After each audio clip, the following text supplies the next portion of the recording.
Hi guys, this was a very powerful and emotionally driven speech by Selina Hales, the head of a refugee charity in Scotland, where she condemns the dehumanisation that is front and centre of Suella Braverman and Rishi Sunak's illegal immigration bill.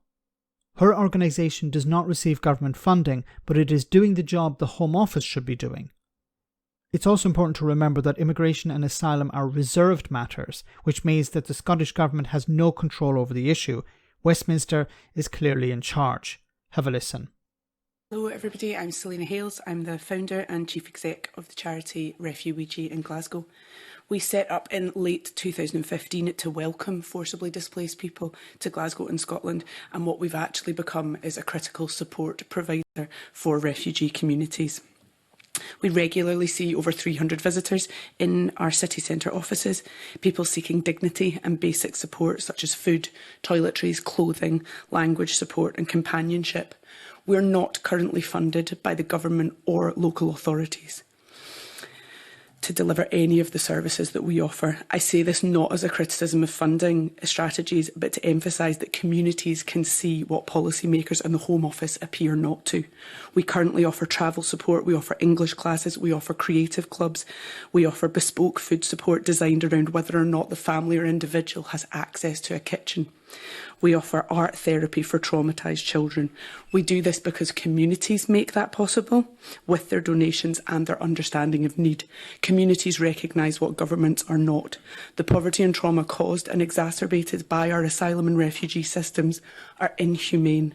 They are undignified and, most importantly for today's discussion, they're unnecessary. The current systems are failing people spectacularly, and the illegal migration bill will increase this failure to a point that I and nobody else in this sector thought possible in this country. You have tangible actions that you can take to change that. I'm here today to share stories that me and my team hear daily about these failing systems.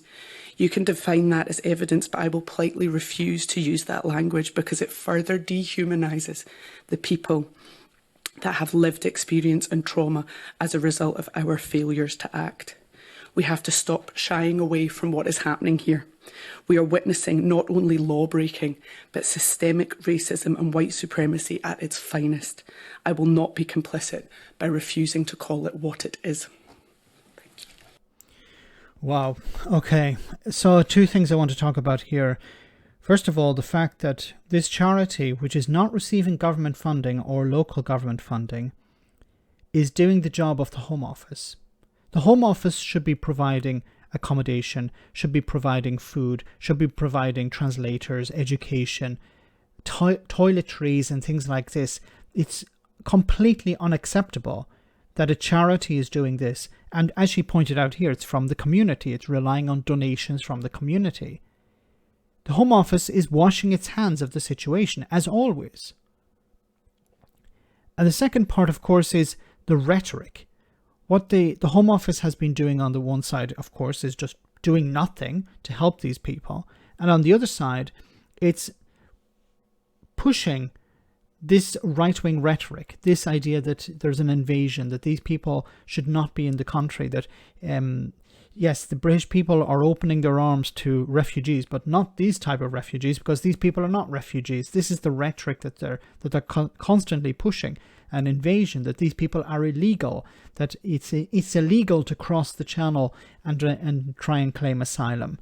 These are people who are, as she pointed out here, people who are traumatized. They need support, and the Home Office should be providing that support. But as we know, it's about keeping racists and bigots happy, not about fixing the backlog. People are being left to their own devices and having to rely on charities in order to rebuild their lives. If the government actually invested the resources necessary to reduce the backlog, to eliminate the backlog, then you wouldn't see people being pushed into hotels or being moved on to ex-army barracks or floating prisons. This is part and parcel of the Tory design to demonise these people, dehumanise them, and then offload the responsibility onto charities or local government. Let me know in the comment section, guys, what you think about all of this. As always, your comments are greatly appreciated. Thanks a lot.